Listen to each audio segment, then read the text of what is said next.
Zéo, chers amis, Erev Tov, Bezrat Hashem pour ce mercredi soir, 21 du mois de janvier et 4 du mois de Shvat, pour un cours qui nous est offert par la Tzadika Yekara Chashuva Bachasida Avigail Levi Ayekara, en l'honneur et pour le Tzadik Baba Saleh, Zecher Tzadik Vekadosh Ibracha, que son mérite nous protège avec un beau mariage, si Dieu veut, avec un Zivug Amiti pour cette année, pour Avigail et toutes les filles célibataires, et qu'on n'entende que de bonnes nouvelles, Eman Shemo Be Ahava. Yeshuot Venechamot par le mérite de Baba Saleh, Rabbi Israël Abirtzera Zecher Tzadik Vekadosh Ibracha. Il est évident, je vous dis franchement, que quand on pense à Baba Saleh, on a envie de chanter Es Machebach, cette fameuse chanson si mélodieuse, avec des paroles tellement remplies d'amour pour le Créateur du monde, à l'image de son oncle Rabbi Yitzhak Abu Hatzera, qui est le quatrième fils de Rabbi Yaakov Abu Hatzera, qui lui a fait une autre chanson, Bezrat Hashem, qu'on a l'habitude aussi de chanter tous les Shabbat Kodesh. On peut se rendre compte que la dynastie des Abu Hatzera ont fait beaucoup parler d'eux. Pas simplement de par les miracles incommensurables qu'ils ont prodigués toute leur vie durant, la sainteté qui les ont habités, comme on va pouvoir le constater ce soir. Nous aurons une pensée pour tout le monde, par le mérite de ce géant de la Torah pour qui il n'y a pas besoin de vous rappeler, de vous dire allumez une bougie pour Baba Saleh, l'huile d'olive, et que Bezrat Hashem vous fassiez un bon repas en son honneur, pour cet homme si exceptionnel. Et pourquoi il est si exceptionnel? Parce que Baba Saleh, c'est vraiment, je dirais par excellence, le personnage qui a attiré chez lui les Breslev, les Lubavitch, les Kippot Srugot, les Kippot Shrorot. Qui ne se reconnaît pas, à l'image de Rabbi Shimon Bar Yochai, qui ne se reconnaît pas dans la Torah de Baba Saleh? Baba Saleh, c'était vraiment le Rav de toutes les tendances, le Moshe Rabbeinu par excellence, et puis l'homme des solutions. Je ne connais pas une seule histoire, aussi difficile et compliquée soit-elle, que Baba Saleh n'est pas résolue. Même quand, d'ailleurs on pourrait le dire avec un peu d'humour, quand Baba Saleh un jour a demandé à son shamash Rabbi Eliyahu El-Fassi de lui commander un taxi, il a dit, c'est marqué comme ça dans sa biographie, il faut absolument que je monte parler à Dieu, appelle un taxi. Parler à Dieu, Dieu est partout. Il a dit, non, il faut que je monte au Kotel. Et le taxi qui arrive, tellement fier d'arriver à l'adresse de Baba Saleh, il sait qu'il va... Baba Saleh, c'est un mérite de l'avoir dans sa voiture, car là où s'assoit le tzaddik, tout est embaumé de sa kedusha, et donc de sa bénédiction. Et le taxi lui dit, Vodarav, je vous emmène. Où? Il lui dit au Kotel. Il faut que j'aille parler avec Hachem. Très bien. Mais il lui dit, je fais le neder, que vous ne me paierez pas la course. Baba Saleh lui a dit, tu n'aurais pas dû faire ça, je ne veux pas de cadeau. Tu as fait le neder, que je ne paierai pas la course. Très bien. Alors dans ce cas-là, prends mon mouchoir et mets-le devant toi, pour ne pas que tu lèves une seule seconde ce mouchoir, ne regarde rien. Conduis doucement, car je suis pressé, emmène-moi au Kotel. Et donc vous savez que Netivot, à l'époque surtout, et la montée de Jérusalem consomme beaucoup d'essence, puis après, il fallait attendre Baba Saleh et le ramener à la maison, et ce même taxi, a patienté le temps d'1h30, le temps que Baba Saleh prit pour annuler un décret sur le peuple d'Israël au Kotel, à chaudes larmes, et quand il est rentré dans la voiture, il lui a dit, vous n'avez pas enlevé le mouchoir? Il lui a dit non. Il a ramené jusqu'à Netivot à sa maison, et une fois qu'il est arrivé devant sa maison, il lui a dit, donnez-moi mon mouchoir. Et à sa grande surprise, l'aiguille de l'essence n'est pas descendue d'un seul millimètre. Ils ont fait un aller-retour de 73 km aller-retour, 146 km aller-retour, et l'aiguille n'a pas perdu une goutte d'essence. Baba Saleh lui a dit, tu veux pas prendre d'argent et moi je veux pas de cadeau, alors tu perds pas d'essence, comme ça tu n'as rien perdu, et moi je ne te défais pas ton éder. Pour vous dire de quoi est-ce qu'on parle, c'est des trucs de fou. Yenake, j'ai raconté énormément d'histoires sur Baba Saleh, et donc je commence tout de suite avec ses écrits d'un synopsis de la vie d'un homme qui a été hors du commun, qui dit en Bezrat Hashem pour donc ce soir, la Lula de ce géant Rabbi Israël Abu Hatzera, le maître du peuple d'Israël, qui a été capable de rassembler toutes les tendances pour honorer Bezrat Hashem, la mémoire de ce géant, une lumière vivante de sa génération, et ce jusqu'à aujourd'hui, où des miracles continuent à se perpétuer sur son tombeau quand on va là-bas. D'ailleurs, je vous ai parlé tout à l'heure de la comparaison entre Rabbi Shimon Bar Yochai et Baba Saleh. Le halaké, quand on a un enfant de 3 ans, on l'emmène couper ses cheveux à l'âge de 3 ans, chez Rabbi Shimon Bar Yochai. Et si les gens ne peuvent pas aller jusqu'à Méron, très souvent ils se dirigent chez Baba Salé. Pour vous dire que vraiment, c'est, je dirais d'une certaine façon, Baba Salé était le Rabbi Shimon des temps modernes. Rabbi Israël Abou Hatzera, surnommé Baba Sali, d'origine marocaine. Son mérite protège Kol Am Israël Bezrat Hashem. Baba Salé n'était pas simplement un homme et un grand sage en Torah, c'était un homme dont chaque souffle était empreint de sainteté. Sans jamais bitul Torah, il n'y avait pas d'annulation de la Torah. Et les témoignages qu'on a de lui témoignaient que non seulement il n'avait pas une seule parole de chol, mais qu'il ne faisait pas de bitul Torah. Chaque parole était bénédiction. Il regardait le monde avec miséricorde et bonté.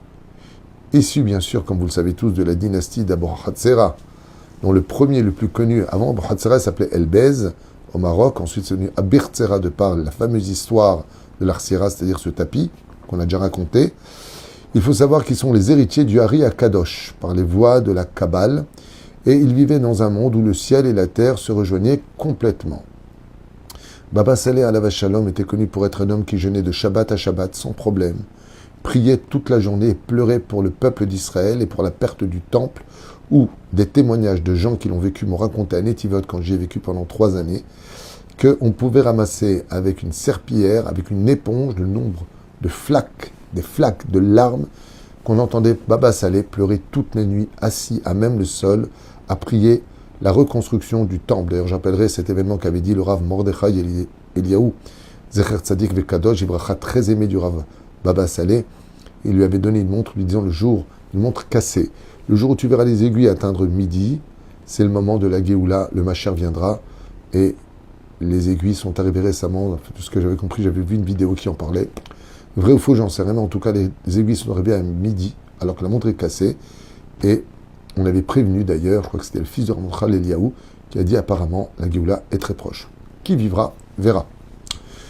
Il portait les souffrances du peuple comme un père porte ses enfants, et n'hésitait pas à jeûner le nombre de jours nécessaires pour soigner tous les problèmes, à parler avec Dieu comme un fils parle avec son père, car les problèmes de tout un chacun, il les prenait comme si c'était ses propres problèmes. Son amour pour chaque juif était tout simplement défini comme infini. Riche ou pauvre, simple ou érudit, chacun trouvait, et peu importe son âge, auprès de lui un cœur ouvert et une bénédiction sincère, une lumière d'espoir, où il pouvait lui parler comme s'il était venu voir son tonton, son oncle, son papa, son ami, son rave, son grand-père. Et tout était révélation de par la bonté divine. Des milliers de témoignages racontent sans fin des miracles incommensurables.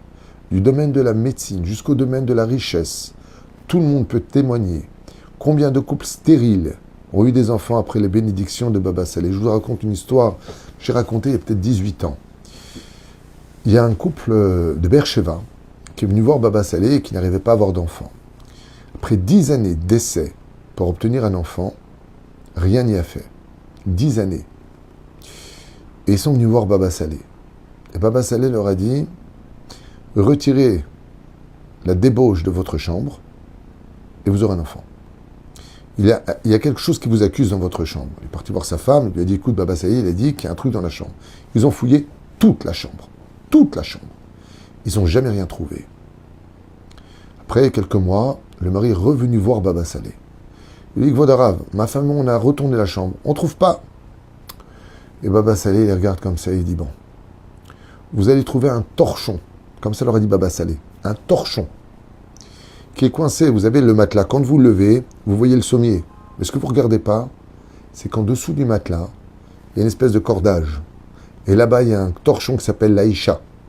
C'est un magazine pour femmes, qui est rempli de lachonara, rempli de choses anti-Torah, avec même des rencontres incestueuses dans les couples. Il retourne à Beersheva, il lève le matelas, il regarde maintenant sous le matelas, qui était coincé, on le voyait à peine, c'est pas des cordages, cette espèce de bande noire comme ça à l'époque, et il était coincé à l'intérieur. Et là, il le trouve, et une fois qu'ils l'ont brûlé, ils l'ont jeté en dehors de la maison, Dans le même mois, elle est tombée enceinte. Et Baba Saleh en a été, bien sûr, le sandak. Et la reine Tavinu Kamaï Shazaya Baal Roha Kodesh. Combien il était capable de voir qu'est-ce qui bloquait dans la vie d'un homme, qu'est-ce qu'il fallait faire. Un jour, un homme lui a apporté une manette remplie d'argent, il y avait plus de 100 000 $, c'était énorme à l'époque, pour la yeshiva de Baba Saleh. Et il lui a dit, Vodarav, je viens des États-Unis, je voudrais vous faire un don. Baba Saleh, il prend la mallette dans les mains, et devant tout le monde, il la jette par la fenêtre, comme si qu'il a touché des excréments. Il lui dit, mais Vodarav, c'est de l'argent. Heureusement qu'ils étaient au rez-de-chaussée. Pourquoi vous utilisez de la tzedaka? Il lui dit, cet argent, il sent le Gehinam. Comment ça, il sent le Gehinam? Je vole personne. Il lui dit, mais vos boutiques, elles ne sont pas ouvertes le Shabbat? Il a dit, si. Je ne fais pas encore Shabbat.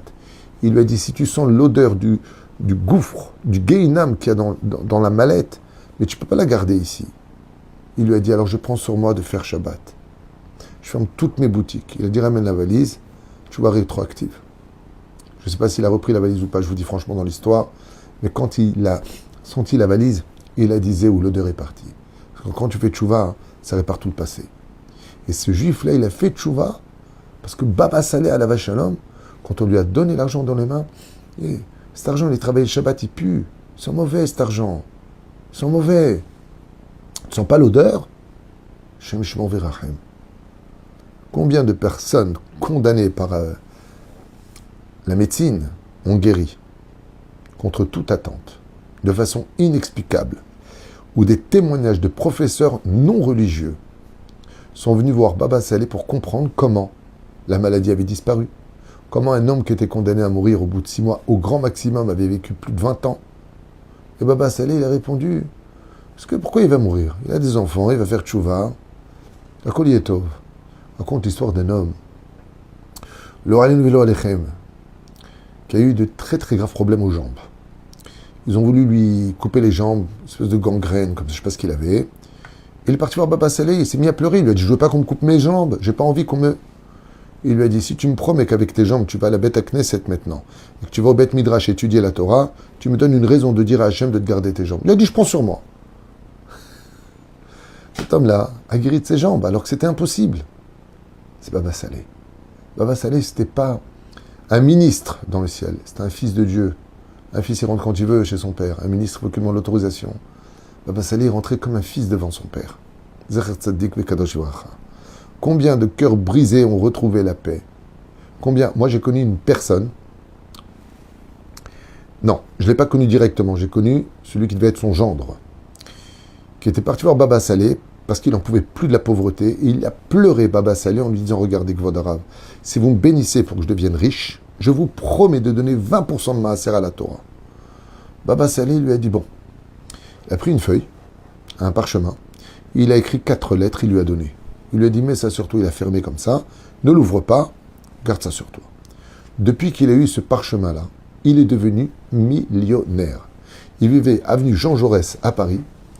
Blainera, tout ce qui touchait, tant qu'il avait ça, ça marchait. Jusqu'au jour, donc il donnait 20%, il est décédé. Sa fille a connu ce garçon. Et elle lui a dit, tu sais, qu'est-ce qu'on doit faire? On a un schéma de Baba Saleh, un parchemin, et on ne sait pas quoi faire avec. Mon père est devenu très riche avec. Il lui a dit, moi je connais un grand rave qui s'appelle Rabbi Moshe Ederi, et je vais lui dire. Et Rabbi Moshe Ederi, il a dit, il connaissait très bien Baba Saleh, il lui a dit, apporte-moi. Et quand il a ouvert, Rabbi Moshe Ederi, le parchemin qu'avait écrit Baba Saleh, il a tenu la tête comme ça, il a dit, c'est pas possible. Rabbi Moshe Ederi était originaire de Casablanca, Baba Saleh du Tafilalet. Et ça reste le Maroc. Il a dit, il était tellement kadosh, que lui, ce qu'il était capable d'écrire en 4 lettres, moi, il me faut une nuit pour l'écrire sur un parchemin pour le même résultat. Qu'est-ce qu'il était grand, a dit Rabbi Moshe Ederi. Et j'ai dit à Rabbi Moshe Ederi, quand j'ai entendu cette histoire, c'était quoi les 4 lettres? Il m'a dit, il a écrit Aleph, Bet, Gimel, Dalet. Je dis, il manque beaucoup de lettres de l'alphabet, Aleph, Bet, Gimel, Dalet, l'un au-dessus de l'autre. Au-dessus du Aleph, il a écrit le Aleph, en dessous, il a écrit le Bet. Il a écrit le Gimel en haut, en dessous, il a écrit le Dalet. Alors cette histoire-là, je l'ai relue dans d'autres récits chassidiques, qui a été refait par d'autres grands en Torah. Et j'ai dit à Rabbi Moshe, c'est quoi Aleph Bet? Il y avait marqué Emouna, ça commence par la lettre Aleph, égale Bracha. Celui qui travaille avec la Emouna, il a la bénédiction. Gezel, celui qui vole Hachem, celui qui vole son prochain. Dalet, dalout, pauvreté. Tu n'auras jamais la bracha dans ce que tu gagnes par rapport au vol. Baba Saleh, il lui a dit, attends, je vais t'écrire un schéma. Il a fait Aleph, Bet, Gimel, Dalet. Il lui a donné. Il lui a donné. Cet homme est devenu très riche. Ech Yachuliot. Juste les kavanotes. Tu veux réussir dans la vie, il lui a dit, et l'aïmouna. Travaille droit. Travaille avec Hachem. Je t'abbarre, vitaïch malade. Et donc il a retrouvé sa fortune jusqu'au jour de son départ. Mais son plus grand miracle était sa capacité de rapprocher les âmes vers Akadosh Baruch Hu. Ça, c'est une des choses qu'on parle moins de Baba Saleh. On parle de ses miracles, on parle de la mahia qui buvait, on parle des Shabbats, on parle de tout ce qu'on veut. Mais combien Baba Saleh a fait faire tchouva à des milliers, voire des centaines de milliers de personnes, même après sa mort. Des gens qui sont allés sur le kéver de Baba Saleh, qui ne connaît pas Baba Saleh, peu importe qu'il soit Vizhnitz, Breslev, Lubavitch, peu importe qu'il soit Rav Kook, qu'il soit Rabbi Tzvi Kook, qu'il soit ce qu'il veut, tout le monde se reconnaît à Baba Saleh, qui avait un respect hors du commun pour le Rav Ovadia Yosef. Baba Saleh, quand il a vu Maran à Rav Ovadia Yosef, on raconte, il s'est levé, il était choqué. Et qu'est-ce qu'il lui a dit? Il lui a dit, sachez, vous ne me connaissez pas, mais moi, au Tafilalet, vous savez que Baba Saleh était Dayan. Il était diplômé, il était Dayan. Pas simplement arabe, il était Dayan. Et il a dit au Rav Ovadia Yosef, j'ai passé tous mes examens grâce à votre livre, Yabi Omer. Comment vous pouvez avoir été si jeune, écrit un tel chef-d'œuvre, tout ce que vous avez écrit à Yabi Omer, c'est que le Hémet dans le ciel. Je pensais que vous aviez au moins 120 ans pour écrire tellement de Torah. Le Rav Ovadia était très jeune à l'époque, il avait peut-être 40 ans quand il est parti voir Baba Saleh. Il était choqué, Baba Saleh, de la gdoucha, de la grandeur du Rav Maran Rabbi Ovadia Yosef. Très proche du Rav Mordechai Eliyahu, très proche de tous nos chayalim, très proche de chaque juif, de celui qui étudie comme celui qui n'étudie pas. Baba Saleh, c'était vraiment le papa du peuple d'Israël, rempli de respect pour le Rabbi de Lubavitch, qu'il surnommait l'aigle de la Torah, comme le Rambam. Beaucoup témoignent, et j'ai connu un Rav qui m'a témoigné qu'il est parti voir Baba Saleh et qu'il s'est évanoui. Je lui ai dit, pourquoi tu t'es évanoui? Et ce Rav de Jérusalem m'a dit, parce que quand je suis rentré voir Baba Saleh, j'ai ressenti la Shekhinah. Je lui ai dit, d'où tu sais que c'est la Shekhinah? Il m'a dit, j'ai senti quelque chose qu'aucun plaisir au monde ne m'a donné. Quand je suis rentré, mon âme, comme si qu'elle a respiré quelque chose qu'on ne peut pas respirer sur terre. Je suppose que là où était Baba Saleh, c'était la Shekhinah. Je lui ai dit, tu peux me donner plus de détails? Il m'a dit, je vais t'expliquer. J'attendais Baba Saleh, j'étais fatigué, il faisait très chaud à Netivot. Je me suis assis sur la chaise. Quand je me suis assis sur la chaise, j'ai ressenti quelque chose d'inhumain. On m'a dit, levez-vous, vous êtes assis sur la chaise de Baba Saleh, là où il étudie la Torah. J'ai connu ce Rav qui m'a raconté, c'est pas il a raconté qu'on lui a raconté, non. Lui-même me l'a raconté directement, je me suis presque évanoui, tellement la gdoucha de là où j'étais était prenante. On sortait différents.